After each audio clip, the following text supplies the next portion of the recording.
Donc, si nous voulons marcher par la foi, nous devons connaître le Seigneur. Nous devons connaître celui en qui nous avons cru.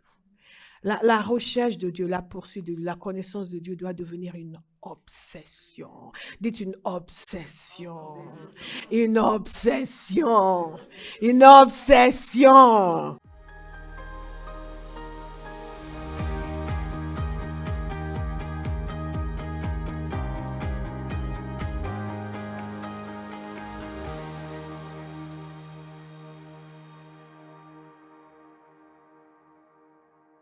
Nous sommes pleins de confiance. Dites, nous sommes pleins de confiance. Oui, mais qu'est-ce que tu vas faire? Tes études, nous sommes pleins de confiance. Oui, mais le poste, comment tu vas faire? Nous sommes pleins de confiance. Oui, mais tu pries pour ta guérison, j'ai l'impression que tu as encore des symptômes. Nous sommes pleins de confiance. Alléluia. Vous pouvez le dire encore une fois? Nous sommes pleins de confiance. Nous sommes pleins de confiance. Nous sommes pleins de confiance. Comme je vous ai dit, la confiance n'est pas le résultat d'une situation déjà réglée. C'est le résultat d'une conviction que ce qui est invisible, la réalité invisible, va devenir visible. C'est la conviction que Dieu a dit et c'est déjà fait. Ça va venir dans ce monde naturel. Vous me suivez? Parce que réalité n'est pas synonyme de... Non, mais il n'y a qu'une personne qui m'a écouté. Réalité n'est pas synonyme de... Réalité n'est pas synonyme de... Donc, la parole de Dieu dit tout ce qui a été créé à partir de choses invisibles. Il y a des choses invisibles qui planent sur votre vie, qui n'attendent que votre foi pour devenir réalité visible. Alléluia. Alléluia. Certaines personnes ont dit, ouais, il y a des choses qui m'attaquent la nuit. Ces choses sont invisibles, n'est-ce pas? Mais elles ne sont pas moins réelles. Alléluia. Les anges sont invisibles, sauf quand ils se manifestent. Il y en a ici, vous ne les voyez pas. Ils sont invisibles, mais ils ne sont pas moins réels. Nous sommes des êtres spirituels. Nous ne sommes pas des matérialistes, nous sommes des êtres spirituels qui comprenons qu'il y a une dimension spirituelle qui est par sa nature même invisible, mais qui influe sur le monde naturel. C'est pour ça que quelqu'un du fin fond de Roanne va lancer une malédiction et quelqu'un à Paris va commencer à trembler. Vous me suivez? OK. Mais celui qui est en nous est plus grand que celui qui est dans le monde. Donc, par la nature même du monde spirituel, vous devez pouvoir lancer une bénédiction. Amen. Et quelqu'un qui est à Besançon se lève de son lit de malade. Est-ce que vous me suivez? C'est toute cette autorité que Dieu nous a donnée. Notre problème, c'est que nous sommes préoccupés avec des choses ridicules qui sapent notre force, qui nous déconcentrent. Et donc, Paul dit, nous sommes pleins de confiance. Nous sommes pleins de confiance. Et au verset 7, il dit, car nous marchons par la foi et non par la vue. Quand vous marchez par la foi, vous serez plein de confiance. Mais si vous marchez par la vue, vous n'aurez aucune confiance. Vous allez demander quelque chose, vous allez prier pour quelque chose et vous allez venir, et c'est le contraire que vous allez voir. Si vous marchez par la vue, votre confiance va disparaître immédiatement. Et surtout que Satan va poster un frère qui est super spirituel pour dire, ça ne marche pas, hein, ton truc. Tu as dit que quoi? Dieu t'a appelé? Ben, il n'y a que toi qui le sais. Hein? Enfin, t'inquiète, j'ai confiance en toi, tu vas y arriver. Et pendant ce temps-là, vous êtes là. Dites, nous sommes pleins de confiance. Parce que nous marchons par la foi et non pas par la vue. Nous marchons par la foi et non pas par la vue. Et dans Romains chapitre 12, je ne vais pas vous réexpliquer tout ce que je vous ai expliqué le matin sur l'importance de la foi. Beaucoup de gens pensent qu'il faut que nous marchions par la foi pour que nous puissions avoir des bénédictions dans nos vies, pour que nous puissions avoir un beau mari qui va s'occuper de moi, qui va gagner beaucoup d'argent. Comme ça, je ne vais plus travailler, je fais mes ongles le matin, je fais mes pieds le soir. Avec les filles, on va aller faire du shopping. Votre vie vaut beaucoup mieux que ça. Vous êtes une géante. Un changeur de vie, de nation, de destinée. Idem pour les frères, idem pour les frères. Alléluia. Thank you, Holy Spirit.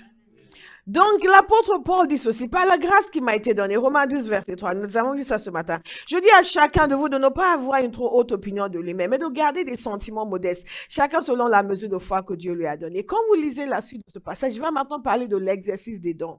Et que tout ce que nous faisons selon la mesure de foi qui nous a été donnée. Donc, nous comprenons aussi la foi nous est donnée. Donc, la foi est accessible.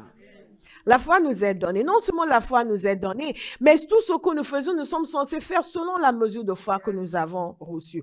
En d'autres termes, chaque action, que ce soit au sein de l'Église, vous servez, vous prophétisez, vous priez, vous donnez des paroles de connaissance, quel que soit ce que vous faites dans votre vie, cela doit être fait selon la mesure de foi que vous avez reçue.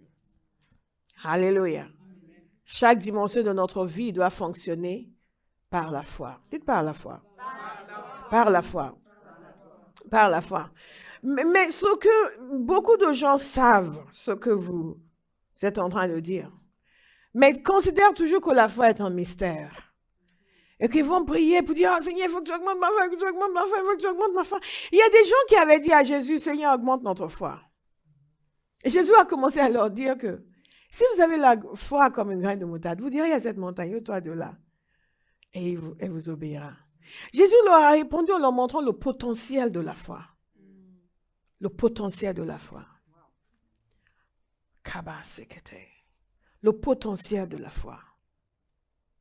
Quelque chose d'absolument extraordinaire. J'ai entendu un serviteur de Dieu dire en témoignage, j'aime beaucoup donner les témoignages des autres, parce que quand vous ne donnez que votre témoignage, les gens pensent que vous inventez. et je dois vous dire, je vous donne son témoignage parce que son témoignage m'a beaucoup encouragé. Et ça va vous encourager. Alléluia. Amen. Et il parlait du fait que, c'est quelqu'un que Béa connaît, et peut-être certains d'entre vous, et il parlait du fait que le Seigneur leur avait parlé, lui et sa femme, pour qu'ils aillent implanter une église. Et ils étaient dans le ministère depuis des années, ils n'avaient jamais implanté une église. Ils étaient dans le ministère itinérant, ils ont prié pendant longtemps pour être sûrs que c'est vraiment Dieu. Et le Seigneur leur a dit où aller, ils priaient pour être sûrs que c'était vraiment lui. Et quand ils y sont allés, lui avait l'intention de prendre une petite salle de 100 personnes. Mais sa femme est allée regarder, elle a vu un grand théâtre de 2000 places.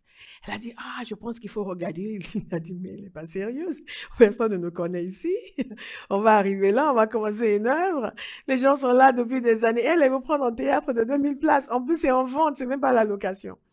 Et ils n'avaient pas d'argent. Donc, ils sont allés voir la personne, ils ont discuté avec la personne. Ils ont essayé de lui dire, oui, on fait pour revu un arrangement, puisqu'ils n'avaient pas d'argent. Et tout ce qu'ils disaient, c'était non, non, non. Tous les gens du comité, non, non, non. Bon, ils sont rentrés chez eux, c'est bon, écoute, Seigneur. Mais ils avaient la conviction qu'ils étaient censés avoir ce théâtre. Ils ont fini par comprendre qu'ils pouvaient. Vous écoutez bien, ils n'avaient pas d'église. Hein. C'était juste eux deux. Ils venaient d'arriver dans l'endroit. Et ils avaient la conviction du Seigneur qu'ils devaient prendre un théâtre de 2000 places. Donc, et après, les mêmes personnes les ont rappelés. Et c'est ces personnes qui leur ont fait une proposition. Ils trouvaient ça super. Donc, ils ont accepté la proposition. Mais il restait le fait que cet endroit n'était vraiment pas du tout propice. Il y avait tellement de travail à faire. Et ils n'avaient pas d'argent pour faire les travaux. Ils sont rentrés chez eux. Et il a eu comme une impulsion qu'il fallait absolument qu'il aille faire le culte dans l'église d'un de ses amis. Et ils allaient devoir faire 3 heures de route. Écoutez attentivement, parce que nous allons puiser des points de ce témoignage. Ils allaient faire 3 heures de route, il était fatigué. En plus, il avait un projet devant lui, il ne savait pas trop comment il allait faire. Mais il y est allé parce qu'il sentait vivement que le Saint-Esprit voulait qu'ils y aillent. Il est allé, ils ont assisté au culte. Et après le culte, avec leurs amis, ils s'asseyaient, ils discutaient. Et eux leur demandaient, il a dit, on va devenir vos voisins, on va être dans telle ville. Ils étaient ravis. Donc, ils voulaient tout savoir, il leur a dit, et l'autre a dit, tu sais, quand vous devrez commencer vos cultes, vous devrez commencer vos cultes le dimanche de Pâques, le dimanche de la résurrection. Il lui a expliqué que c'est vraiment le meilleur moment pour commencer. Et lui, il était là, il dit, mais il est drôle, lui, c'est dans 3 semaines. Nous, on vient d'acquérir un bâtiment en état délabré. On est tout seuls, nous deux, comment on va faire? Mais il n'a rien dit, et petit à petit, il commençait à acquérir la conviction que c'était vraiment une parole du Seigneur. mais restait à savoir comment ils allaient faire. Il n'a toujours rien dit. Et tout d'un coup, son ami lui dit, mais on va vous aider. Il dit, on va vous aider. Et non seulement on va vous aider, on va envoyer 2-3 personnes, mais c'est qu'ils avaient une organisation qui s'occupait des situations de désastre, des choses totalement délabrées où ils pouvaient faire la restauration. Donc, il a dit, on va vous aider. Vous savez ce qu'ils ont fait? Cette semaine-là, ils ont envoyé une centaine de personnes. Une centaine de personnes qui sont restées sur place pendant une semaine à travailler, les maçons, les menuisiers, toutes sortes de personnes. Une semaine, ils sont restés, ils dormaient sur place, ils mangeaient sur place. Ils ont fait leur travail. La semaine suivante, encore une centaine de personnes. La semaine d'après, encore une centaine de personnes. Tout était nickel pour le dimanche de la résurrection. Ils ont mis une annonce dans le journal, une petite annonce, et ils ne savaient pas qui allait venir. Ce dimanche-là, 500 personnes sont arrivées. Wow. Pourquoi je vous raconte ce témoignage? Parce que c'est important pour nous de savoir que Dieu n'est pas limité.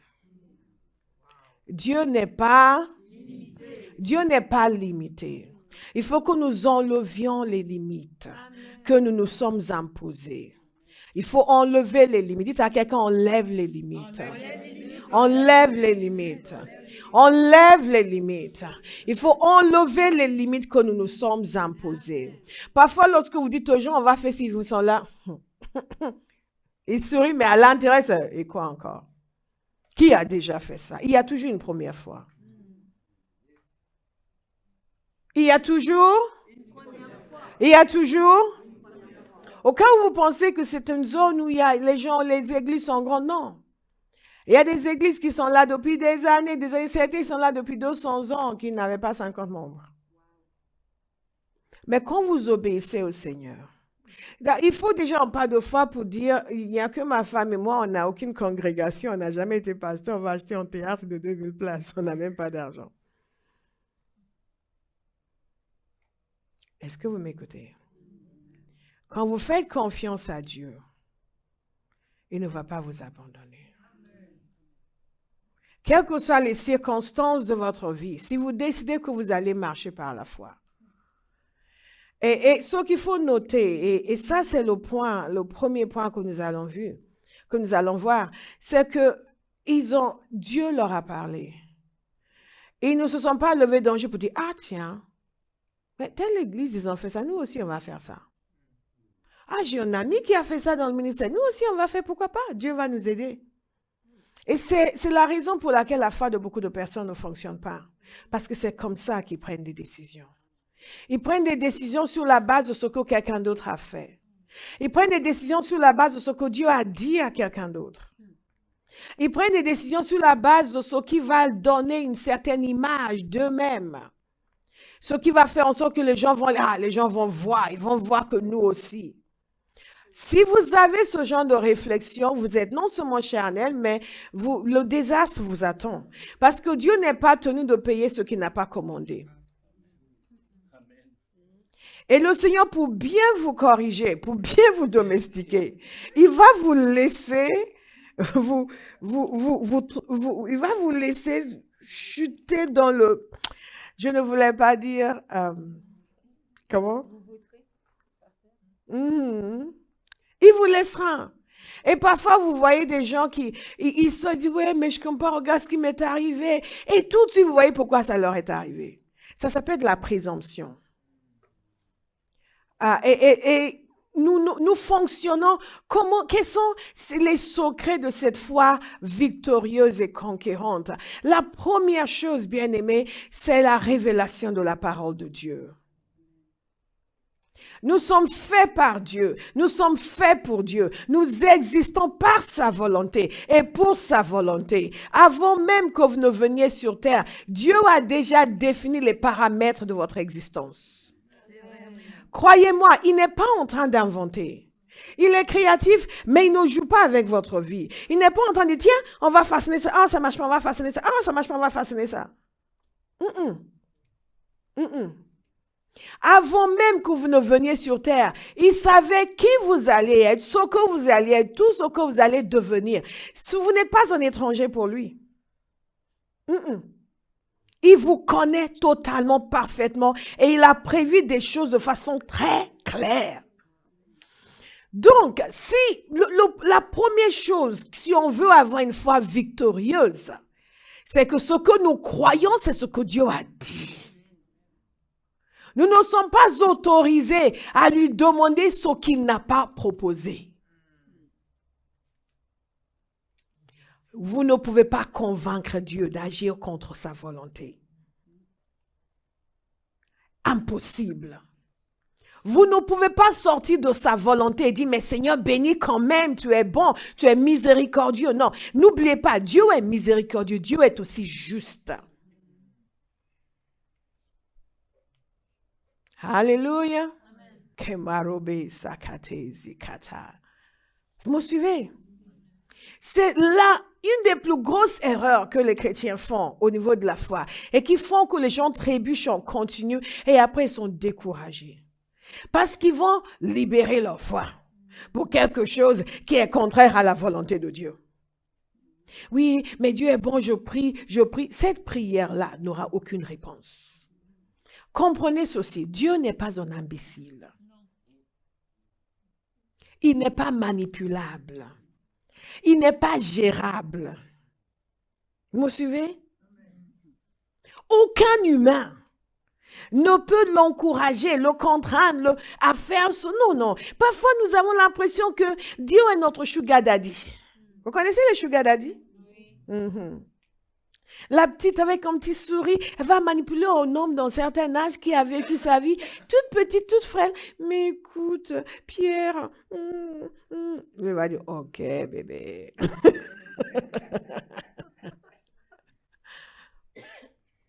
Sa sœur lui a demandé, il a dit quoi? Non. Sa mère lui a demandé, maman, écoute. Son frère lui a demandé, oh, et Pierre, gère ta vie. Et la petite vient. Mais tu peux pas faire ça pour moi. Écoute. Nous avons l'impression que Dieu est comme ça. Que nous allons le manipuler, l'amadouer, lui dire des mots gentils. Seigneur, je t'aime. C'est comme s'il était en mal d'amour. Non. C'est vraiment important pour nous d'être sérieux. Sérieux avec nos vies, sérieux avec notre destinée, sérieux avec notre appel. Dieu dit et il fait ce qu'il dit. Il ne fait pas ce qu'il ne dit pas. Un des exemples que je donne toujours à Bauhaus, c'est vous ne pouvez pas exercer votre foi pour le mari de la voisine. Mais comme je vous ai dit, la foi vient. Romains 10, 17 nous dit, ainsi la foi vient de ce qu'on entend et ce qu'on entend vient de la parole de Dieu. Donc dites la foi vient. Encore une fois. Dites-le avec force. Avec autorité. Vous voyez? Elle est accessible. Elle vient. Elle va venir. De même que votre foi dans l'inspecteur, comme nous avons dit le matin, est venue, votre foi en Jésus va venir. Vous avez suffisamment de foi pour être converti. Vous aurez suffisamment de foi pour tout ce que Dieu veut faire dans votre vie et à travers votre vie. Ne pensez plus jamais, vous faites, ouais, mais il faut avoir la foi, c'est pas évident. Vous êtes fait pour croire. Dites, je suis fait pour croire. Je suis câblé pour croire. La foi, c'est mon environnement naturel. Dites-le même quand vous sentez le doute dans votre cœur. Dites-le en continu, le doute va disparaître. Oh yes, le doute va disparaître. Donc, qu'est-ce que nous sommes en train de dire? Qu'il faut savoir ce que Dieu veut faire pour pouvoir lui faire confiance pour qu'il le fasse. Nous allons le répéter pour la Zimbabwéenne. Il faut savoir ce que Dieu veut faire pour lui faire confiance pour qu'il le fasse. You need to know what God wants to do so you can trust him to do it. Hallelujah. Donc, nous ne lui faisons pas confiance pour faire ce qu'il n'a pas envie de faire. Ce n'est pas ça la foi. La foi, ce n'est pas un moyen pour manipuler Dieu. La foi, c'est un moyen pour se mettre en accord avec Dieu. Notez-le bien. De même que la prière. La prière n'est pas un outil de manipulation de Dieu. La prière est un outil de soumission à Dieu et à toute sa volonté. God is good. Donc la foi vient de ce qu'on entend et ce qu'on entend vient de la parole de Dieu. Jésus a manifesté une vie vécue dans la foi. Et une des choses, Jésus a dit, tout ce qu'il a dit est extraordinaire. Mais une des choses pour moi, les plus percutantes que Jésus a dit, c'est quand, dans Jean 12, verset 49, en effet, je n'ai pas parlé de ma propre initiative, mais le Père qui m'a envoyé m'a prescrit lui-même ce que je dois dire et annoncer. Jésus dit, je ne dis que ce que j'entends dire mon Père. Je ne fais que ce que je vois faire mon Père. Que cela devienne votre leitmotiv. Amen.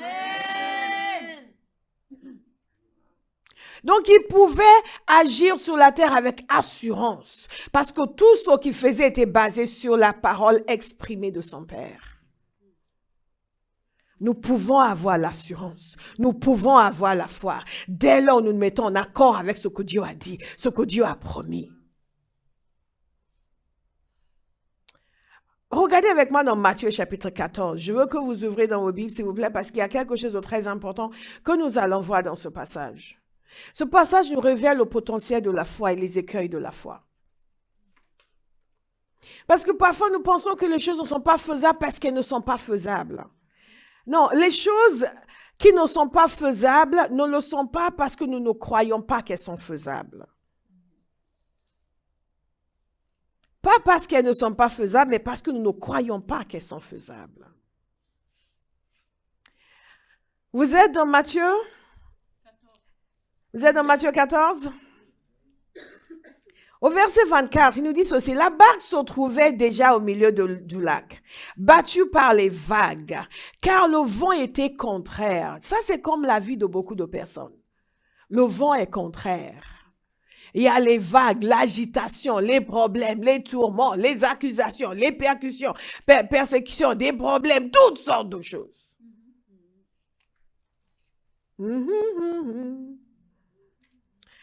À la fin de la nuit, Jésus alla vers eux en marchant sur le lac.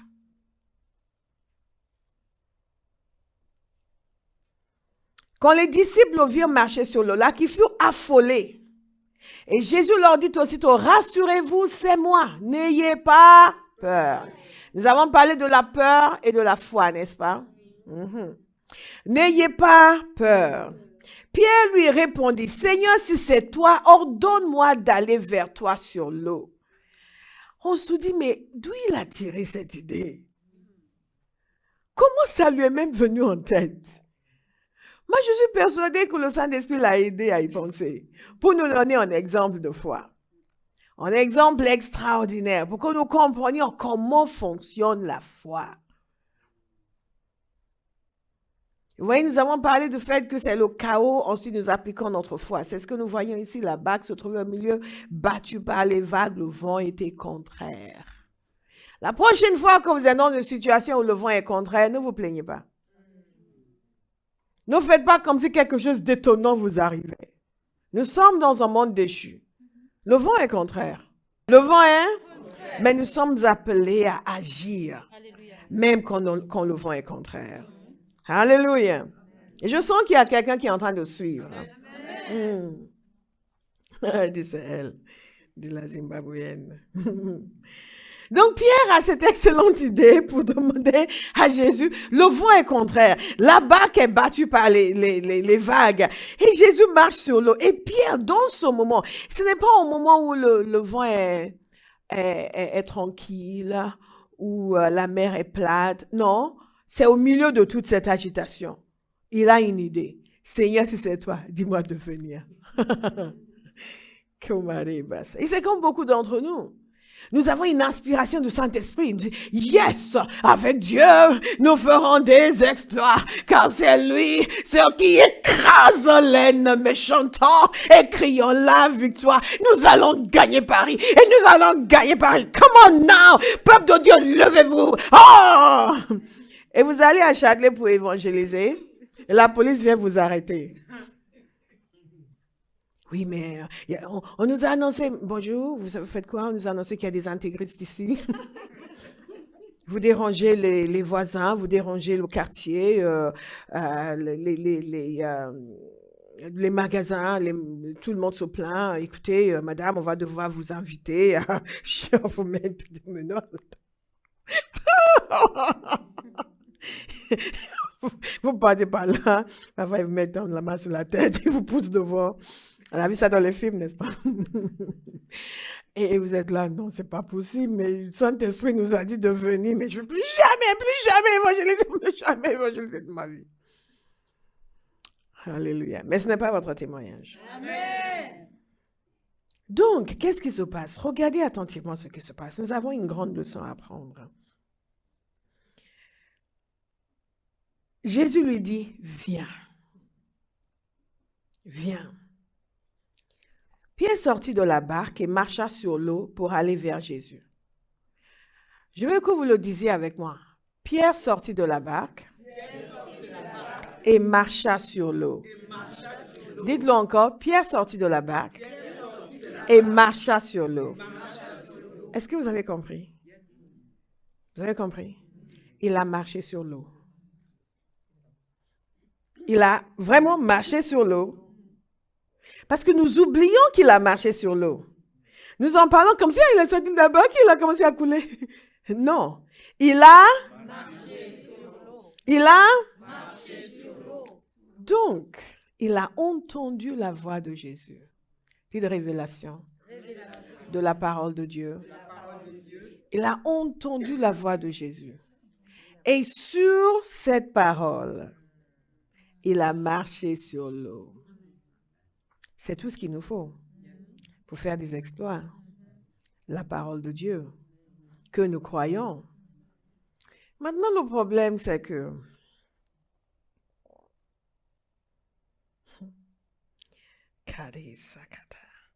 la parole du verset 30, mais voyons que le vent était fort, il eut peur. Il eut peur. Il eut peur. Voyons que le vent était fort, il eut peur. Et dès qu'il a eu peur, qu'est-ce qui s'est passé? Il commençait à s'enfoncer. Et il s'écria, Seigneur, sauve-moi! Nous nous disons, Seigneur, sauve-moi. Non, Seigneur, sauve-moi! Aussitôt, Jésus tendit la main, l'empoigna. Jésus qui lui-même est toujours en train de marcher sur l'eau. Lui, il n'a pas coulé. Il marche sur l'eau. Pierre marche sur l'eau et Pierre commence à couler. Et Jésus a tendu la main vers lui. Regardez ce que Jésus lui a dit. Je prie que quelqu'un ait une révélation cet après-midi. Homme de peu de foi, pourquoi as-tu douté? Homme de peu de foi, pourquoi as-tu douté? En d'autres termes, tu n'as commencé à t'enfoncer que parce que tu as douté. Tu n'y avait pas de problème pour marcher sur l'eau. Tu pouvais très bien marcher sur l'eau. C'est le doute qui t'a coupé dans ton élan. C'est le doute qui a bloqué ton miracle. C'est le doute qui a bloqué la manifestation de ce que Dieu voulait faire dans ta vie. C'est le doute qui t'a empêché d'aller jusqu'au bout de ton miracle. Pourquoi as-tu douté? Si vous comprenez ce principe, rien de ce que Dieu vous a dit ne sera impossible pour vous. En d'autres termes, le problème n'est pas le problème. Le problème, c'est mon refus de faire confiance à Dieu. Nous sommes souvent intimidés par le problème. Mais le problème en lui-même ne peut pas nous arrêter. Et c'est pour cela que beaucoup de gens ne marchent pas par la foi, parce qu'ils accordent une puissance au problème que le problème n'a pas. Parce qu'ils ne croient pas qui ils sont en Dieu. Ils sont intimidés par ce qu'ils voient. Rappelez-vous, Paul a dit, nous marchons par la foi et non pas par la vue.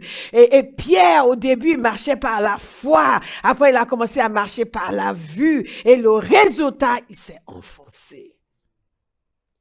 Si vous saisissez cela, que le problème n'est pas le problème, peu importe le problème, vous êtes plus que capable de le surmonter. Mais si vous accordez trop d'importance et trop de puissance au problème, vous allez douter. C'est comme ça que le royaume de Dieu fonctionne. Ce n'est pas quelque chose que vous allez inventer. C'est comme ça que le royaume de Dieu fonctionne. Dieu donne une parole et rien ne peut l'empêcher de s'accomplir. Tout ce qui constitue un obstacle va disparaître si Dieu trouve un homme, une femme qui va lui faire confiance. En d'autres termes, c'est compliqué, so what? C'est difficile, so what? Oui, il y a des géants, so what? Ça ne change rien. Pensez aux espions que nous avons évoqués le matin. Nombre 13 et 14. Ces gens à qui Dieu a donné une parole. Il a dit, je vous donne cette terre. Ensuite, ils sont envoyés pour espionner. C'était juste un acte de reconnaissance. C'était pas pour dire si on pouvait le prendre ou pas. Dieu a déjà dit, je vous donne cette terre. C'est un peu comme la parole de Dieu nous dit, par ces meurtrissures, nous avons été guéris. La question de notre guérison n'est pas sujet au doute. Ce n'est pas sujet à un examen spécial. La chose a déjà été dite. Vous me suivez? Mais si vous croyez que cette maladie est trop compliquée, parce que les médecins ont dit ça, et après ils ont dit ça, et ils ont dit ça, et vous voyez, parce que apparemment il y a ça, et il y a ça. Et vous savez combien de médicaments je prends par jour? Et il y a ça, et vous avez décidé que cette maladie est un obstacle insurmontable. Et dès lors vous lui accordez le statut d'obstacle insurmontable, il va rester insurmontable. Vous comprenez? Est-ce que vous comprenez pourquoi l'être humain doit se réveiller?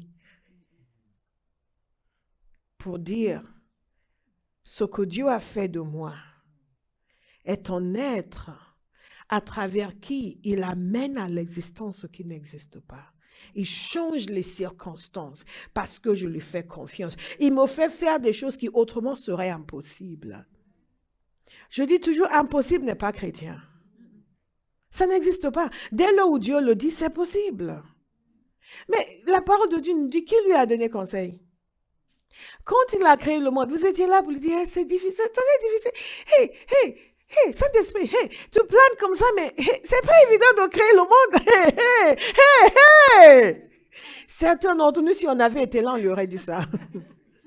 Hey, Dieu, tu veux faire quoi? Créer le monde. Hey, les cieux, la terre, c'est quoi ça déjà? Hey, tu sais,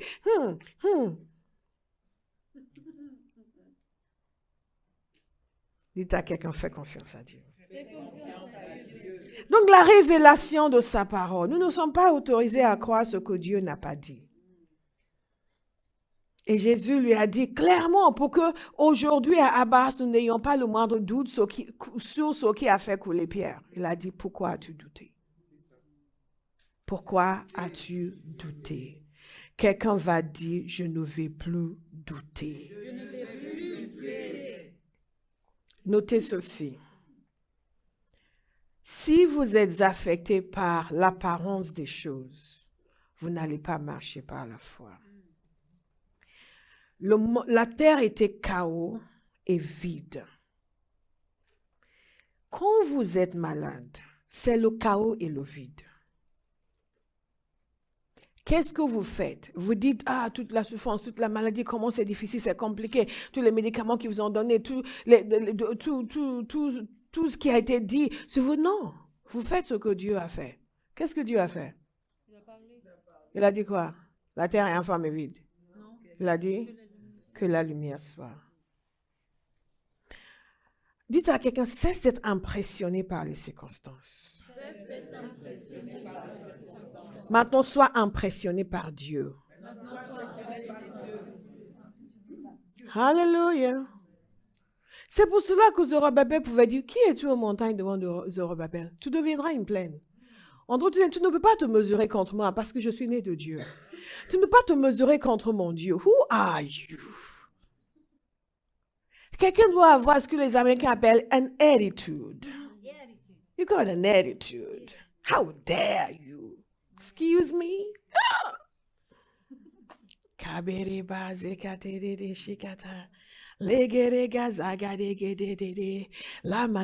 Vous allez dire votre nom, vous allez dire, qui es-tu aux montagnes devant Béa? Tu deviendras une plaine. Dites-le.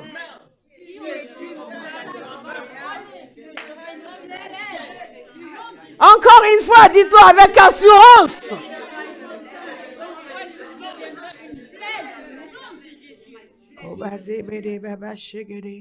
Le centenier avait compris ce principe que c'est ce que Dieu dit qui change la donne. Nous méditons sur la parole de Dieu, on continue jusqu'à ce qu'elle entre en nous. Et que cette parole, dans la parole, nous entendons sa voix. La foi vient de ce qu'on entend vient de la parole de Dieu. Et vous devez entendre quelque chose quand vous méditez la parole. Vous devez entendre quelque chose, pas juste lire des versets et commencer à sortir des versets. La parole doit d'abord vous parler. Et c'est là où beaucoup de gens échouent dans la foi. Ils vont juste aller, ah bon, il y a plein de versets sur la guérison. Bon, on va prendre tous les versets sur la guérison, on va commencer à les réciter. Non, non, non, non. Laissez la parole vous parler. Le Saint-Esprit va réveiller quelque chose en vous, va vous accrocher à une parole, va vous accrocher à une pensée et ça va devenir, ah! Amen. Et vous n'en démordez plus jusqu'à ce que la situation change. Amen. Alléluia. Alléluia. Amen. Jusqu'à ce que la situation change. Et vous ne cédez pas à en ce moment, c'est pas vraiment évident. Il vaut mieux que les gens pensent que vous n'avez aucun problème, plutôt que d'utiliser votre propre bouche pour saquer votre foi. Je dis toujours que les gens qui ont toujours besoin de pitié ne peuvent pas marcher par la foi. Parce que pendant que vous cherchez la pitié, vous vous maudissez vous-même. Oh, tu sais, c'est pas évident, ça va aller. Non, tu dis que ça va aller comme ça. C'est tout ce que je souffre. Je souffre de nuit, je souffre de jour, je ferme pas l'œil. Ma vie est en désastre, ma vie est une... Je ne sais même pas pourquoi je suis en vie. Et toi, tu n'as pas de pitié. Est-ce que tu sais tout ce que je vis? Est-ce que tu sais le malheur qui s'est abattu sur moi? Il y a des gens qui parlent comme ça. Juste parce qu'ils veulent que quelqu'un leur dise, oh, ça va aller, ça va aller, ça va aller. Je vais venir te rendre visite. Non. Non, non, vous n'avez pas besoin de la pitié des humains. Vous avez besoin de la compassion de Dieu. Vous n'avez pas besoin de la pitié des humains. Ne vous maudissez pas parce que vous voulez que les gens prennent conscience de vos difficultés. Ils n'ont pas besoin de prendre conscience de vos difficultés. Ils ne peuvent rien faire pour vous. Si Dieu touche leur cœur, ils vont pouvoir faire quelque chose. Mais si Dieu ne touche pas, quelqu'un peut entendre tous vos problèmes. Vous regardez tous les jours et ne rien ressentir pour vous. Oh, le pauvre. Oh, il souffre en ce moment, le pauvre. Tu comprends? Ah, Pierrot, c'est chaud pour lui. Hein? C'est chaud. Ah, le pauvre. On prie pour lui. La majorité des gens, c'est tout ce qu'ils vont dire. Oh, on prie. Oh, frère. Oh, on te porte en prière. Oh, frère. C'est faux. Ils ne vous portent pas en prière. Ils vont juste dire, oh, tu sais, il faut prier pour Pierrot, sa situation est grave. On prie. Et ils ne prient pas. Donc, ne cherchez pas la pitié. Ne vous maudissez pas en cherchant la pitié. Est-ce que vous me suivez? Ça, c'est une des raisons pour lesquelles les gens, leur foi ne fonctionne pas. Tu dis, mais j'exerce ma foi, je crois. Mais la moitié du temps, je suis en train de dire des choses négatives sur moi-même parce que je veux que quelqu'un dise, oh, le pauvre. Et le pauvre n'est pas une bénédiction non plus. Alléluia. Notez bien la parole de Dieu. Jésus fonctionnait sur la base de la parole du Père. Pierre n'aurait pas coulé si la seule chose qu'il avait dans son cœur, c'était le vin de Jésus. Mais il a laissé les circonstances l'affecter. Il a commencé à marcher par la vue. Il a commencé à se laisser impressionner par ce qu'il a vu. Et Jésus a dit, pourquoi as-tu douté? Combien de situations dans votre vie n'ont pas été débloqués parce que vous avez douté. Est-ce que nous pouvons être vrais avec nous-mêmes cet après-midi? Comme je vous ai dit, nous partageons tous la condition humaine. Moi, je peux vous donner une liste de situations où après coup, je me dis, aïe, j'aurais pas dû douter. Aïe, aïe, aïe, j'aurais pas dû douter. C'est important d'être honnête avec soi. Mais c'est pas de ma faute, c'est les autres. Non, il y a une limite à ce que les autres peuvent vous faire. La personne la plus puissante dans votre vie, c'est vous-même. C'est vous-même. Dès que vous arrivez à la majorité, contrairement aux enfants, on peut les prendre maintenant et les secouer bien comme il faut. Mais même mon enfant, même à 14 ans, vous êtes déjà autonome spirituellement. Vous pouvez décréter les choses qui vont se réaliser. Appeler à l'existence ce qui n'existe pas. Alléluia. Donc, qu'est-ce que nous sommes en train de dire? Nous sommes en train de dire que c'est la révélation de la parole de Dieu qui doit être le contenu de notre foi.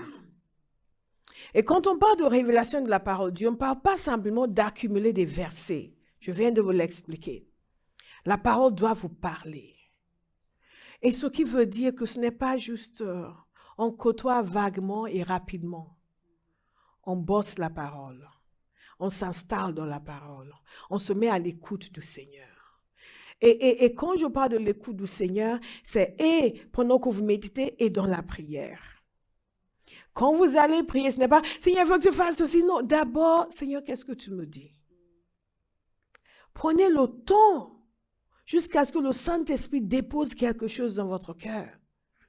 Parfois, nous prions trop vite et trop mal. Il y a quelque chose qui arrive. « Hey, Seigneur, ils ont dit, et nous commençons à prier en langue avec agitation. Après, ils disent, j'ai foi en quoi? Mais si vous prenez le temps d'écouter, Saint-Esprit, est-ce qu'il y a quelque chose que je dois savoir que je ne sais pas? Donne-moi la compréhension. Et vous restez dans sa présence. Vous l'adorez, vous priez, vous méditez sur la parole, vous prenez le temps. Dieu n'est pas pressé. 1000 ans pour lui, c'est comme une journée. Donc, ne soyez pas pressés, parce que votre vie en dépend. Ne soyez pas pressés au point où vous allez saisir un verset par-ci, vous le chopez, c'est celui-là, et vous passez 1 an, 2 ans, 3 ans à confesser un verset sans révélation. Ça vaut le coup de prendre ce temps-là, d'être dans la présence de Dieu. Parfois, vous ne prenez même pas le temps. Immédiatement, le Saint-Esprit dépose quelque chose en vous. Waouh! Et c'est ça la parole du Seigneur. Parfois, il faut du temps. Le Seigneur veut savoir si vous êtes sérieux, si vous voulez vraiment l'entendre ou vous voulez le manipuler. Et au bout de ce temps-là, un jour, je voulais savoir quelque chose. Il y avait une situation difficile et je pouvais faire ce que moi, je voulais faire. Je pouvais régler la situation de moi-même. Mais je savais aussi qu'il fallait que j'entende ce que le Seigneur disait. Et j'ai mis 2 jours dans la prière, du matin jusqu'au soir. Du matin jusqu'au soir. Du matin jusqu'au soir, dans le jeûne et la prière. Et c'est le 3e jour au matin que le Seigneur m'a parlé. Le 3e jour au matin. La première journée, je me suis dit, bon, au bout de 3 heures, je vais savoir. 5 heures, je vais savoir. Et dans ma tête venait tout ce que je pouvais faire. Tout ce que je pouvais faire. Je peux faire ça. J'étais même, à un moment donné, tentée de m'asseoir, sortir mon cahier et mettre mon plan. Et faire mon plan dans la présence de Dieu. Toute la journée. Le lendemain, toute la journée. Et le 3e jour au matin, j'étais juste en train de prier tranquillement et ça a commencé à sortir. Ça a commencé à sortir. Ça. J'ai dit, bon, en tout cas, tu es Dieu. En tout cas, tu es Dieu. We bow before you. Merci. Merci. Ça m'a éclairé. Ça m'a donné la direction. Ça m'a donné la compréhension. Ça m'a permis de savoir sur quoi appliquer ma foi, dans quel sens je devais aller. Simple. Dites simple. La révélation de la parole de Dieu. Ce qui veut dire, et c'est ça où beaucoup de gens aussi se trompent, une communion en continu avec le Saint-Esprit. Nous n'associons pas la foi avec la communion du Saint-Esprit, n'est-ce pas? Nous pensons que la communion du Saint-Esprit, c'est quand il vient nous chatouiller, on va sentir la gloire. Ici, Saint-Esprit. Si vous faites tout ça, et que vous ne marchez pas dans la foi, vous êtes hypocrite. En toute honnêteté. Ça veut dire que tout ça, c'est pas profond. C'est pas profond. Parce que la communion du Saint-Esprit, le Saint-Esprit est l'esprit de révélation. Jésus a dit, il vous conduira dans toute la vérité. Dis toute la vérité. Toute la vérité. Il vous conduira dans toute la vérité. Il n'a pas dit, il va venir vous faire rire. Il a dit qu'il va vous conduire dans la vérité. Si vous tombez quand on prie pour vous, vous tremblez quand on prie pour vous, vous riez quand on prie pour vous, et vous ne marchez pas par la foi, vous ne connaissez pas encore le Saint-Esprit. Parce qu'il est celui qui nous conduit dans la vérité. Il nous montre des choses. Il nous montre des choses. Donc, arrêtez de vous préoccuper par des manifestations. Allez connaître la personne et développer une écoute tous les jours. C'est pour ça que ces gens qui lisent leur Bible, on peut par-ci, on peut par-là, ce sont des énergumènes pour moi. Je dis, ils vivent de quoi? Donc, si vous êtes nouveau dans la foi, je ne parle pas de vous, je parle de ceux qui sont là depuis des années et qui trouvent encore un petit peu de Jésus, c'est bon. Parce qu'on a nos vies. Mais quelle vie? Notre vie est cachée en Christ. Alléluia.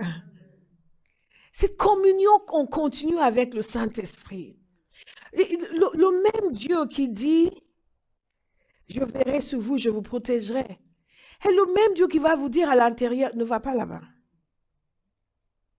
Et c'est oui, mais Dieu, la parole de Dieu dit, il va me protéger et vous y allez. Et vous arrive quelque chose, mais je ne comprends pas, mais moi je faisais confiance à Dieu.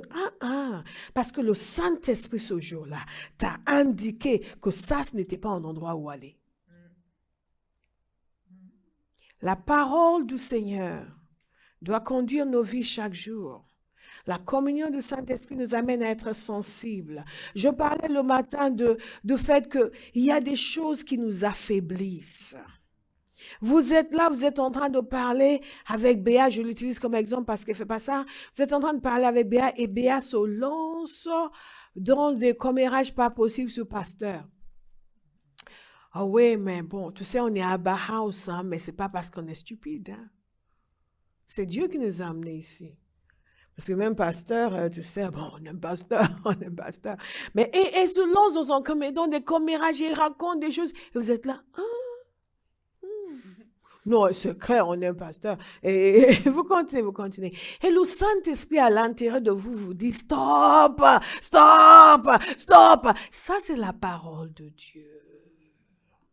Et vous n'écoutez pas. Et après, vous rentrez à la maison. Le juste vivra par sa foi. Cette foi est déjà contaminée. Vous savez?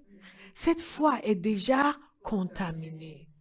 Parce que la personne qui vous a dit ces choses, vous qui avez écouté, vous n'aviez pas pu exprimer votre foi pour dire, quels que soient les différends que vous avez eus avec Marie-Cécile, le Seigneur va s'en occuper. Au lieu de ça, vous préférez dire, oui, mais il faut que tu les montres, hein. Il faut ceci, mais cette fille, et si la foi ne peut pas s'appliquer à une si petite chose, comment est-ce que la foi peut vous sortir de vos problèmes? Me suivez? Nous suivons le Saint-Esprit. Vous êtes devenus silencieux là. J'ai attaqué votre sport favori. Non. Alléluia. Donc c'est important pour nous de savoir que c'est toute parole de Dieu.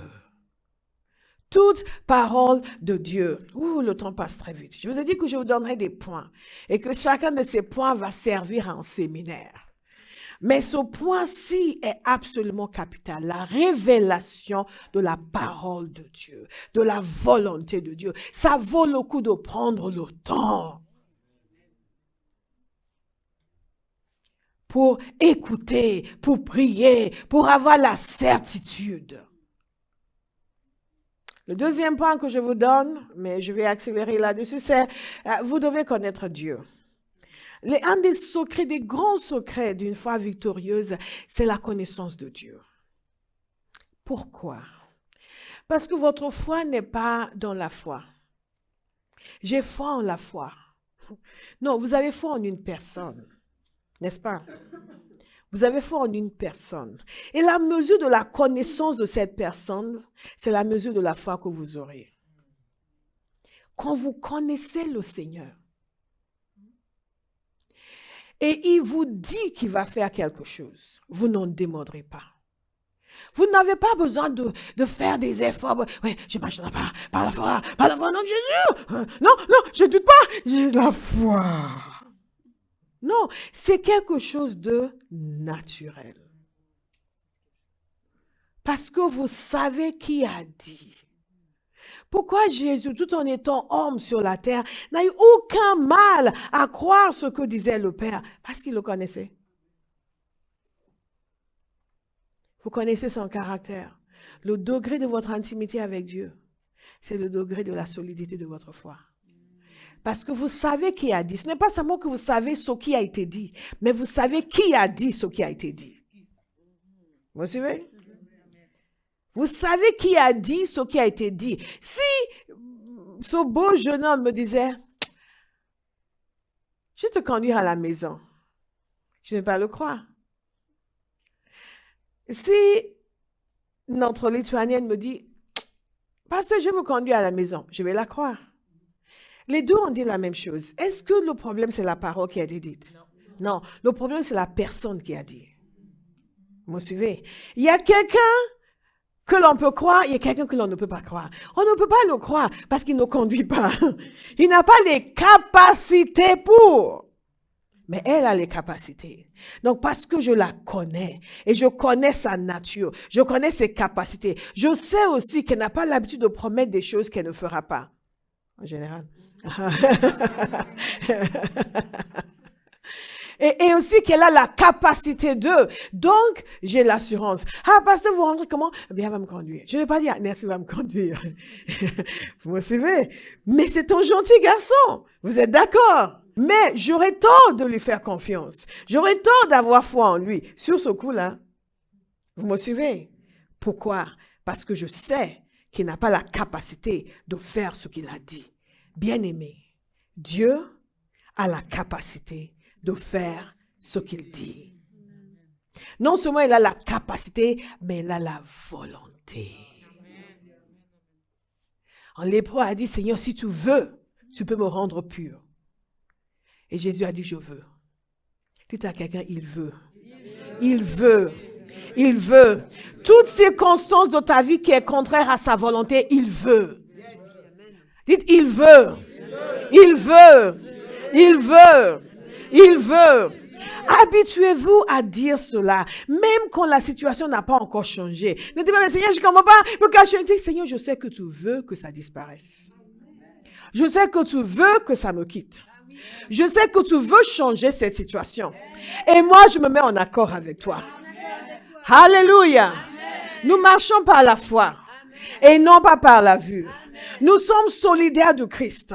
Nous sommes en accord avec lui. Nous sommes de son côté, pas contre lui. Bien-aimé, si le monde entier vous tombe sur la tête, levez-vous le lendemain pour dire, Seigneur, je sais que tu es bon. Je sais que tu es grand. Je sais que tu es merveilleux. Je sais que tu es extraordinaire. Je sais que tu me veux du bien. Je sais que ma vie sera un chant de louange en continu. Je sais que tu es bon. Défiez les circonstances. Et aimer Jésus par-dessus tout. Pourquoi? La révélation de Dieu, la connaissance de Dieu, la révélation de son cœur de Père, de son cœur d'amour. Celui qui était sans péché a été fait péché pour nous. Dieu n'a pas épargné son propre fils, mais il nous l'a donné. Combien même avec lui nous donnera-t-il toute autre chose?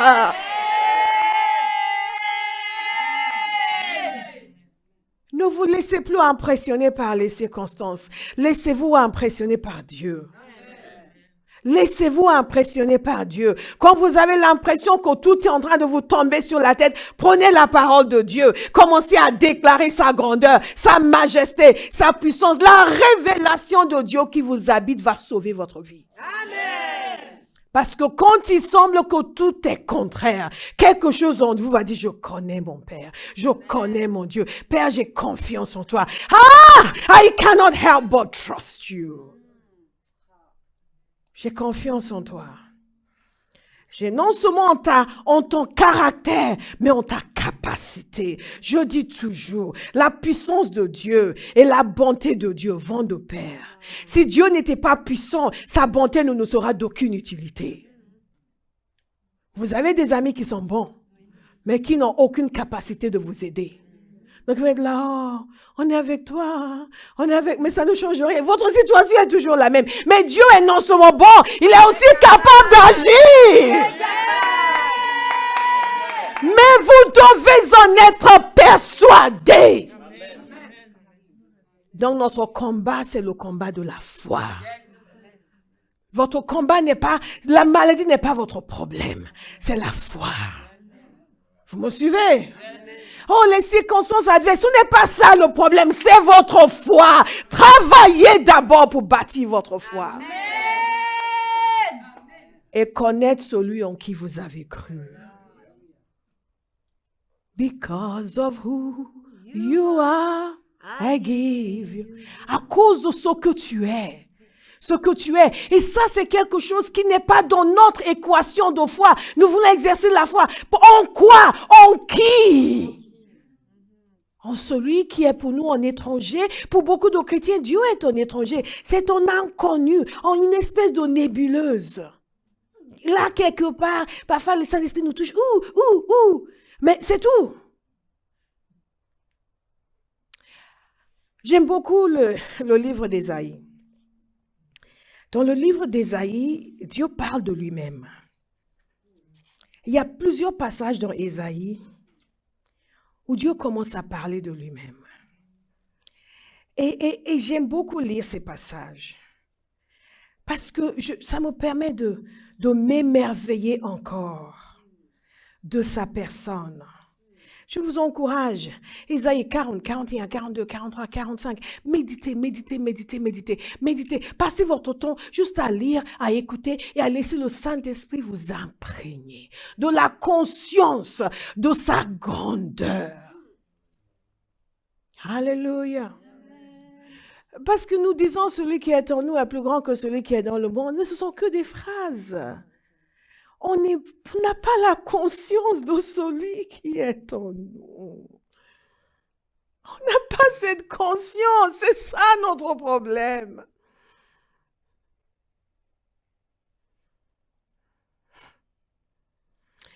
Dans Ésaïe 40, verset 12, qui a mesuré les océans dans le creux de sa main?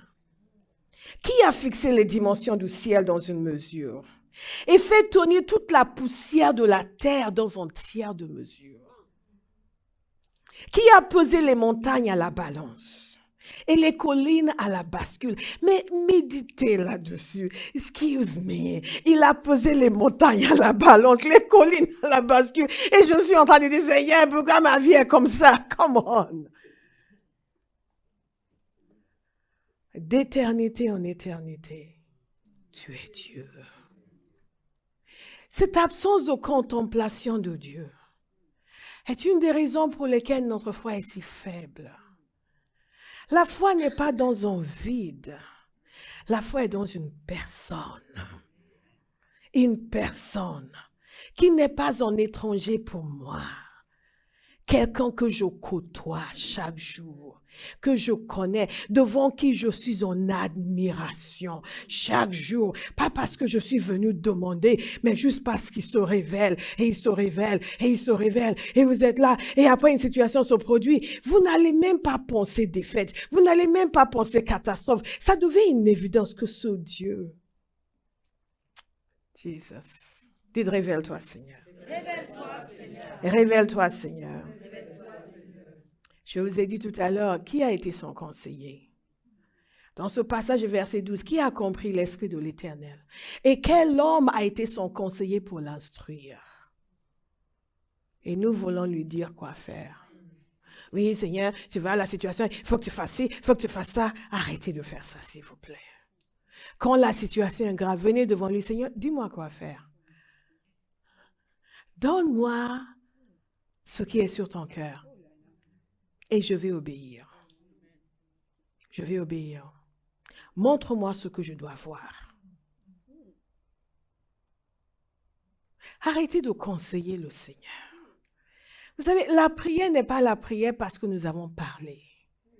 La prière est la prière parce que Dieu a entendu ce qu'il veut entendre. Est-ce que vous me suivez? Nous parlons beaucoup, mais nous disons des choses que Dieu ne veut pas entendre. Comme je vous ai dit, il n'est pas un imbécile, il n'est pas manipulable. Vous pouvez prier pendant 3 heures et rien de ce que vous dites n'a de la valeur devant le Seigneur. Parce que tout correspond à tout ce qu'il ne veut pas entendre. Mais quand vous venez lui dire ce qu'il est, sa grandeur, son omnipotence, quand une situation vous menace, vous tremblez carrément de peur et vous venez devant lui, dites Seigneur, je me vois trembler de peur, c'est n'importe quoi, c'est illogique parce que tu es Dieu. Et je refuse de succomber à cette peur parce que j'ai du respect pour toi. Je ne vais pas être comme les 10 espions qui t'ont méprisé. Il n'est pas question. Il n'est pas question. Il n'est pas question. Je déclare ton autorité sur cette situation, ta souveraineté, ta domination.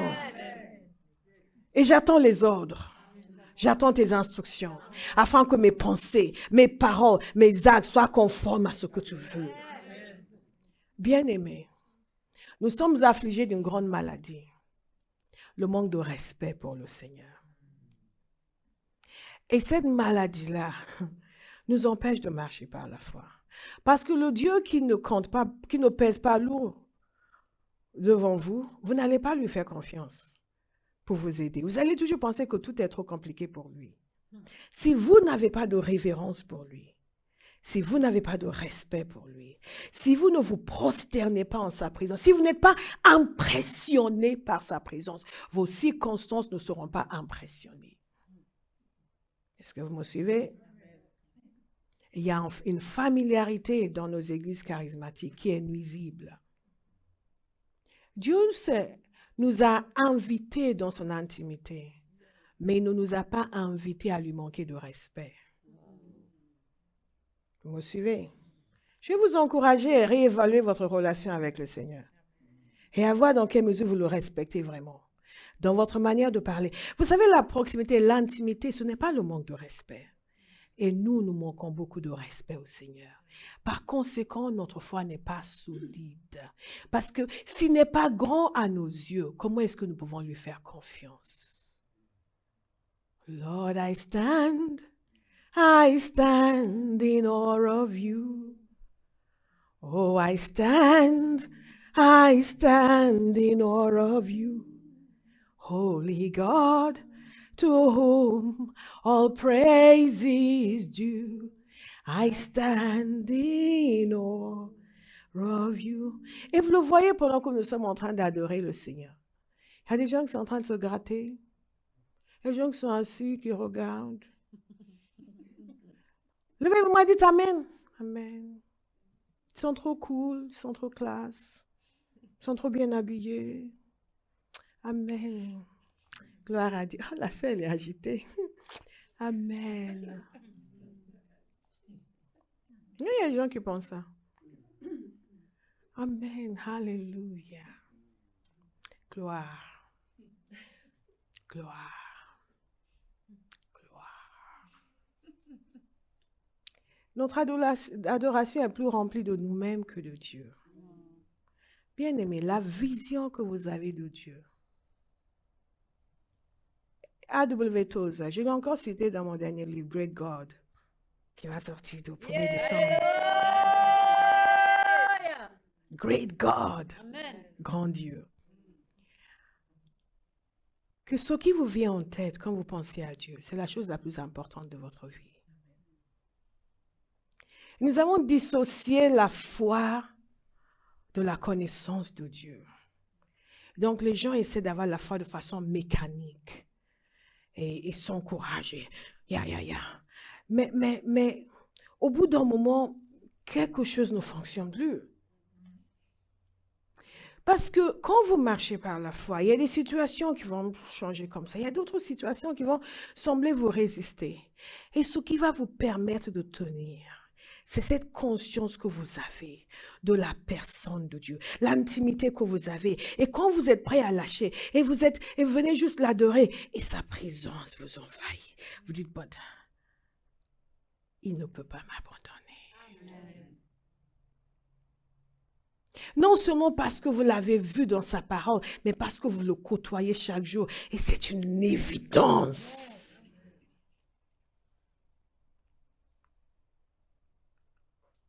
C'est plus fort que quelqu'un qui récite 30 versets. 30 versets qui n'ont pas trouvé place en lui. Je vous encourage à prendre le temps de méditer sur Dieu. Dans vos temps de prière, juste allez le rencontrer, pas lui demander des choses. Juste allez le rencontrer. Ce que nous sommes sur terre, nous sommes par la volonté de Dieu et pour la volonté de Dieu. Si vous avez encore des ambitions qui ne sont que personnelles, qui ne sont pas le fruit de la révélation de la volonté de Dieu pour votre vie, s'il vous plaît, jetez-les à la poubelle. Quelqu'un va reconfigurer sa vie. Et va dire, ok Père, on va faire table rase. Qu'est-ce que tu veux? Qu'est-ce que tu veux? Pourquoi je suis là? Pourquoi j'existe? Qu'est-ce que tu veux faire avec mon existence? Et ce que tu veux, c'est ce que je veux. Ce que tu veux, c'est ce que je veux. Ne faites pas comme nous faisons. C'est charismatique, ils fonctionnent comme des enfants gâtés. Seigneur, je fais tout ce que tu veux, mais pas ça. Hein? Faut pas me demander ça. Hein? Ah, parce que, hein? Et c'est tout dur. Le Seigneur même sait que moi, c'est pas ça. Vous êtes encore un enfant. Vous êtes encore un enfant. Vous êtes encore un enfant. Si vous pensez encore que vous avez une volonté qui peut être différente de celle de Dieu et que Dieu va s'en accommoder, vous êtes encore un enfant. Il va vous laisser avec votre volonté forte. 5 ans après, vous reviendrez. Vous serez encore au même endroit. Et pendant tout ce temps-là, il vous aime. Hein? Vous savez, je vous dis toujours, Dieu est extrêmement complexe. Il va continuer à vous aimer, mais il va vous laisser dans votre zone de rébellion. Et dans 10 ans, lorsque les cheveux sont tout blancs, il dit, Seigneur, oui, prends tout, Seigneur. Oui, prends. Je dis, ok. Comme on disait il y a 10 ans, est-ce que vous me suivez? Faites table rase, s'il vous plaît. Si nous voulons marcher par la foi, nous devons être trempés dans la volonté de Dieu. Plonger dans la volonté de Dieu. Épouser pleinement la volonté de Dieu. What do you want? That's what I want. Hein, Zim? What you want is what I want, Lord. Whatever you want is what I want, Lord. Whatever you want is what I want, Lord. Whatever you want is what I want. Écoutez, qui a compris l'esprit de l'Éternel? Et quel homme a été son conseiller pour l'instruire? Avec qui a-t-il délibéré pour se laisser éclairer par lui? Qui lui a appris le sentier du droit? Lui a enseigné son savoir-faire et lui a fait connaître le chemin de l'intelligence. Et quand vous méditez sur ces passages, vous prenez conscience du fait que, en fait, je ne sais pas grand-chose. Je ne sais pas grand-chose. Et j'ai intérêt à écouter le Seigneur, à suivre ce qu'il dit. Parce que mes idées, mes objections ne valent rien. Ne valent rien. Nous nous comportons parfois comme si Dieu nous a sauvés parce que nous sommes bien. Donc maintenant que nous sommes sauvés, dire, ouais, donc voilà Seigneur, je te dis Seigneur, parce que Seigneur, tu comprends Seigneur. Dites à quelqu'un, arrête de parler. Arrête de parler comme ça. Commence à écouter. Commence à écouter. Arrête de parler. Arrête de parler. Commence à écouter. Quand tu es devant l'omnipotence, arrête de parler. Qui lui a donné conseil? Arrête de lui dire ce qu'il doit faire de ta vie. Commence à lui demander ce qu'il veut faire de ta vie.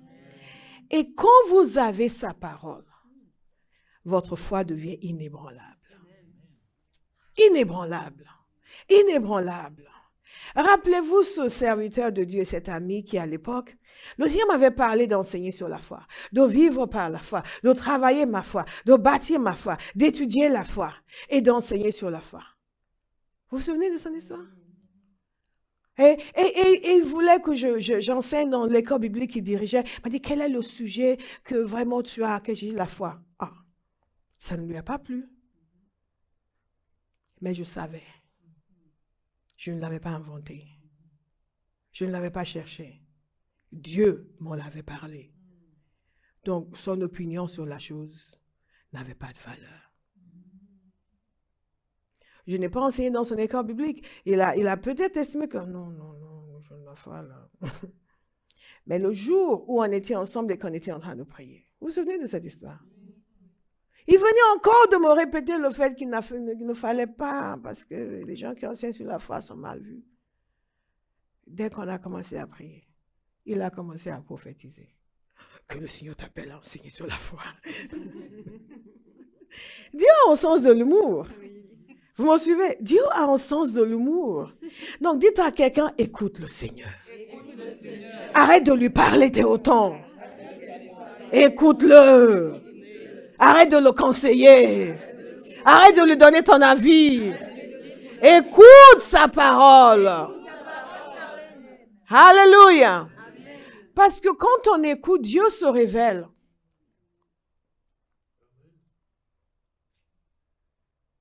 C'est pour ça que Paul a dit, je connais celui en qui j'ai cru. Ce n'est pas juste, j'ai une parole, c'est que je connais celui qui a parlé. Vous me suivez? Je connais. Et dans la tempête, il n'était pas du tout ébranlé. Les soldats étaient terrifiés. Les marins étaient terrifiés. Mais lui était là tranquille. Cette foi-là est accessible. Dites, elle est accessible. Elle est accessible. Mais cela demande que nous cessions d'essayer d'avoir la foi pour avoir une nouvelle BM. D'essayer d'avoir la foi pour avoir une nouvelle épouse parce que l'ancienne, on l'a jetée.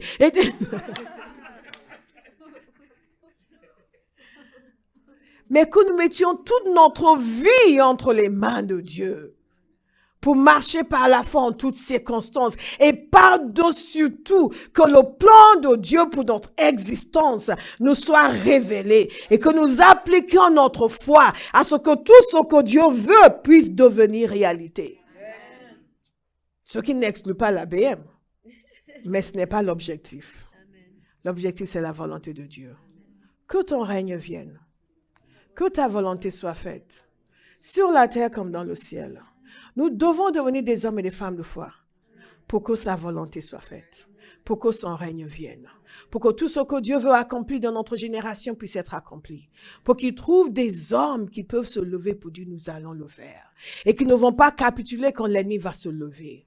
Parce qu'il se lève toujours. Le monde est déchu. La terre est en rébellion par rapport au Seigneur. Mais il a choisi des humains qui vont imposer l'obéissance à l'ennemi. Nous sabordons nous-mêmes en pensant que, parce que nous sommes sauvés par la grâce, la désobéissance est permise. Absolument pas. Absolument pas. Absolument pas. Vous ne pouvez pas désobéir à Dieu et penser que votre foi en lui va marcher. Mais Satan vous a vu lui désobéir. Et maintenant, vous dites, Satan va te dire, toi, qui es-tu? Comment le diable va vous obéir si vous désobéissez au Seigneur? Posez-vous la question. Satan, à la base, est rebelle. Il va trouver en vous un compagnon. Lui, il est rebelle contre votre autorité. Vous êtes grave. Vous êtes rebelle contre l'autorité de Dieu. Et vous allez venir lui dire, au nom de Jésus, quitte ma maison. Mais il dit, quitte ta maison, pour quoi faire? Qui va rester dans ta maison? Dieu n'est pas ici. Est-ce que vous me suivez? Donc, si nous voulons marcher par la foi, nous devons connaître le Seigneur. Nous devons connaître celui en qui nous avons cru. La recherche de Dieu, la poursuite de Dieu, la connaissance de Dieu doit devenir une obsession. Dites une obsession. Une obsession. Une obsession. Une obsession. Écoutez au verset 15. Aïe! Les nations sont pareilles à une goutte d'eau qui tombe dans le seau. Elles sont comme de la poussière sur une balance. Et les îles comme une fine poussière qui s'envole. Les forêts du Liban ne suffiraient pas à alimenter le feu de l'autel. My God. Et ces animaux seraient en nombre insuffisant pour l'Holocauste. Wow. Toutes les nations sont réduites à rien devant lui. Elles comptent moins à ses yeux que le néant et le vide. À qui voulez-vous comparer Dieu? À qui voulez-vous comparer Dieu? À qui voulez-vous comparer Dieu? À qui voulez-vous comparer Dieu? Alléluia! Est-ce qu'il y a quelqu'un qui a envie de louer le Seigneur ce soir? À qui voulez-vous comparer Dieu? Donc, très rapidement, avant de terminer, je vous rappelle un ou deux points. La connaissance de Dieu, de son caractère, de sa bonté, de sa fidélité. Amen. La connaissance de Dieu, de sa puissance.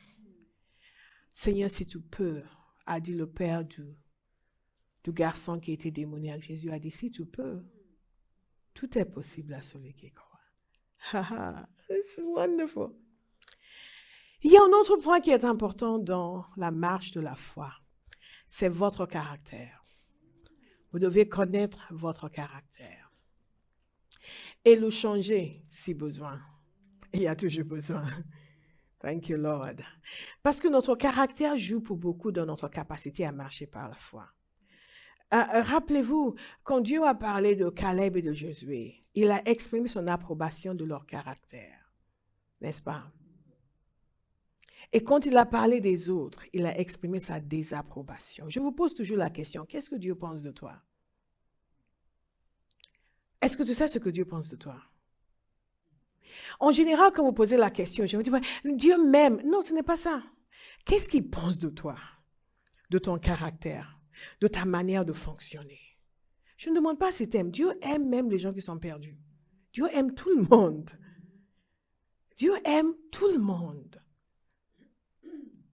Mais nous avons vu dans l'histoire des espions qu'il a apprécié Caleb et Josué et les autres, il ne les a pas appréciés.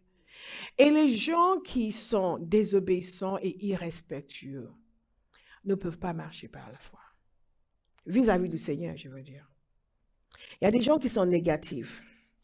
Il faut toujours dire quelque chose de négatif. Je vous ai parlé de la pitié. Il y a des gens qui exagèrent constamment. Dès qu'il y a quelque chose qui ne va pas, ils vont exagérer. Vous ne pouvez pas être comme ça et marcher par la foi.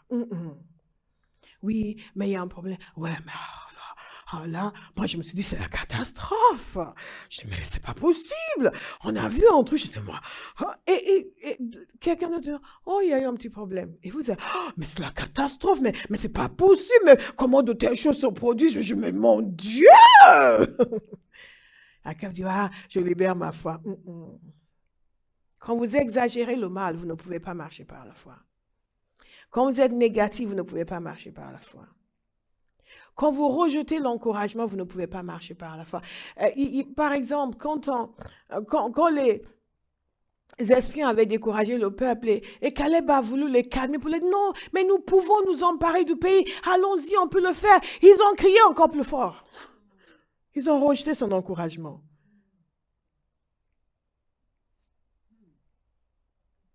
Et si vous voulez être un homme et une femme de foi, c'est le contraire.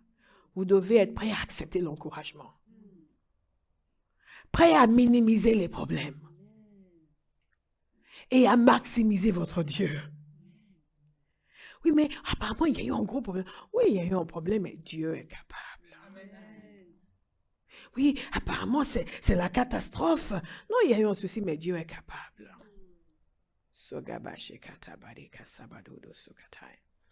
Donc Dieu a dit que ces gens-là, ils avaient un esprit différent. Ils étaient différents. Paul a parlé d'un esprit de foi. Caleb et Jésus avaient un autre esprit. Et quand vous regardez dans Hébreux 11, 27, il nous parle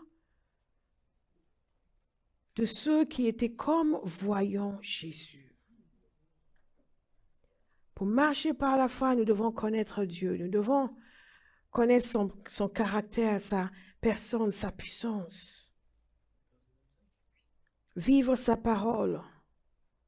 Nous devons constamment aussi regarder vers Jésus. La parole de Dieu nous dit qu'il est l'auteur de notre foi et celui qui le mène à l'accomplissement. Sur chaque étape du chemin, Jésus va vous encourager. Je vous assure, il ne nous a pas dit, allez-y, trouvez la foi quelque part et marchez par la foi. Et si vous ne trouvez pas, c'est votre problème. Non. Parfois, c'est comme ça que nous agissons, comme si le Seigneur nous a lâchés. Dit, allez développer la foi, si vous n'en avez pas, tant pis pour vous. Non. Chaque jour, il vous encourage. Nous gardons nos yeux sur Jésus. Jesus, Savior, you alone, you alone, Jesus, hey, Savior, you alone are worthy to be praised. You alone are worthy. Tous les jours, Jésus est prêt. Il est près de nous. Tous les jours. Dieu ne nous a pas envoyés dans le désert pour aller nous débrouiller. Et beaucoup de chrétiens vivent comme s'ils étaient tout seuls en train de se débrouiller. Oh Seigneur, fais quelque chose! Il y a trop de drama, vous comprenez? Jésus est là. Jésus est là. Jésus est là. Jésus est là. Jésus est là. Jésus est là. Jésus est là. Jésus est là. Jésus est là. Jésus est là. Jésus est là. Jésus est là. Jésus est là. Est-ce qu'il y a quelqu'un qui veut redécouvrir un véritable amour pour Jésus? Il est là. Jésus est là. Et à chaque étape, il va vous encourager. Mais il faut respecter le Seigneur et suivre ses règles. Il n'est pas interdit de dire, ah Seigneur, j'ai confiance, mais je me sens un peu faible. Aide-moi. Aide-moi. Aide-moi. Il ne nous a pas dit de devenir des surhommes. Il nous a dit de lui faire confiance. Jésus, je me sens un peu faible. Jésus, j'ai entendu une nouvelle et je t'avoue que ça m'en peut. Mais j'ai confiance en toi. La parole de Dieu nous dit qu'il sait que nous sommes chers. J'ai confiance en toi, Seigneur. Aide-moi. Aide-moi. Vous savez, il y a des situations dans ma vie qui étaient tellement compliquées et tellement de pression émotionnelle. Des fois, j'étais dans la présence de Dieu. Tout ce que je pouvais dire, c'est « Lord, help me. Help me. Help me, Lord. Thank you. » Parfois, vous passez des heures à dire « Thank you, Jesus. » Merci, Jésus.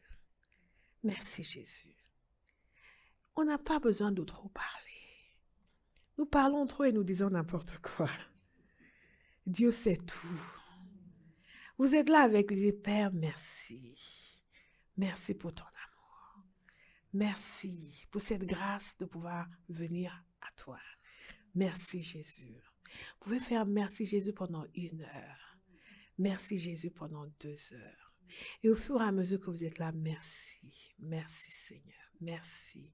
Merci. Merci. La conscience de sa présence va vous envahir. Et tout d'un coup, il commence à vous parler. Le Saint-Esprit va vous inspirer des langues. Et à la fin, vous vous entendez commencer à dire, oh Seigneur, je n'ai peur de rien. Et vous pensez, ah bon, tu n'as peur de rien? Vous vous entendez commencer à dire, mais j'ai absolument confiance en toi. Mais j'ai confiance en toi. Et ça sort de vous. Et vous dites, mais qui a dit ça? Parce qu'il a déposé ça à l'intérieur de vous pendant ce temps de communion. Sa parole est venue en vous. Il vous a ouvert les yeux spirituels pour voir la réalité invisible. Vous vous souvenez de la réalité invisible? Et tout d'un coup, vous commencez à dire la réalité invisible. En dépit de ce que vous ressentez. Vous pouvez encore avoir de la douleur dans votre âme, mais vous commencez à dire la réalité invisible parce que nous sommes des êtres spirituels. Et vous commencez à dire la réalité invisible. Le Saint-Esprit va vous inspirer. Vous allez commencer à dire, mais tu es Dieu. Mais tu es grand, mais tu es puissant. Au fait, Seigneur, tu sais que je n'ai pas peur. Il dit, ah bon, je n'ai pas peur? Tu sais que je n'ai pas peur. Je suis persuadée que tout est déjà réglé. Et ça sort de vous. Et ça ne sort pas de vous. Mais ça sort de vous. Parce que votre esprit est connecté avec le Saint-Esprit. Et a reçu des dépôts du Saint-Esprit. Et votre langue est en accord avec votre esprit. Mais votre pensée est là. What's going on? Qu'est-ce qui se passe? Qu'est-ce que je suis en train de dire? Mais au fur et à mesure que vous êtes habitué à ce que le Saint-Esprit agisse comme cela, tout de suite, votre intelligence entre dedans. Ah bon, d'accord, c'est bon, c'est réglé, le Seigneur a fait quelque chose, c'est bon, c'est bon. Vous ne voyez toujours rien de changer dans le naturel, mais vous êtes convaincu. Dites, je suis convaincu. Rappelez-vous comment nous avons commencé? Nous sommes pleins de confiance. Dites-le encore. Nous sommes pleins de confiance. Nous sommes pleins de confiance. Nous sommes pleins de confiance. Nous sommes pleins de confiance. Parce que nous regardons celui qui est invisible. 1 Corinthiens 16, 13 nous dit aussi, restez vigilants, tenez ferme dans la foi. Soyez courageux, fortifiez-vous. Soyez courageux, fortifiez-vous. Soyez courageux, fortifiez-vous. Et dans ces temps de communion avec le Saint-Esprit, il vous fortifie. Il vous fortifie. Il vous fortifie. Vous vous levez de là, c'est comme si vous aviez dévoré un géant. Vous êtes allé dans sa présence terrifié ou accablé, ou vous ne savez pas quoi dire, mais parce que vous n'avez pas passé votre temps à dire votre incrédulité, mais à l'écouter, à l'honorer. Il dépose des choses en vous. Nous avons un avantage sur le monde des ténèbres. Nous avons un avantage sur le diable. Il y a une opération qui se produit dans la communion. Satan ne peut rien pour l'arrêter. Il peut vous dire des mensonges dans votre tête, mais il ne peut pas entrer dans votre esprit pour enlever le dépôt que le Saint-Esprit met.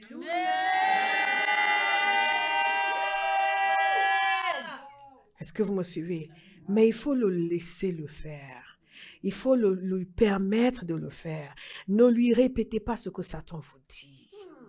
Quand nous allons prier, ah, Seigneur, Satan, il est en démon, et là, il vous parle, et vous répétez à Dieu. Ah, et vous répétez à Dieu. Et vous demandez pourquoi, après 2 heures de prière, vous êtes plus fatigué que quand vous avez commencé. Nous allons dans la prière pour l'écouter, pas pour lui donner conseil. Vous me suivez? Et à la fin, il dépose des choses en vous. Vous êtes vous-même étonné. Et il y a des moments où vous allez dire, Seigneur, tu sais, j'ai confiance. J'ai confiance, non pas parce que j'ai vu quelque chose, mais rien que ce que tu as fait avec moi. Rien que ce que tu as fait à l'intérieur de moi. La manière dont tu m'as complètement chamboulé. Je suis venu terrifié, apeuré. Je me lève, je suis rempli de force. Je suis rempli de foi. Je suis rempli d'audace. Je veux en découdre avec quelque chose. Rien que ce changement que tu as opéré en moi. Je crois que les circonstances vont changer. Levons-nous, nous allons remercier le Seigneur. Amen.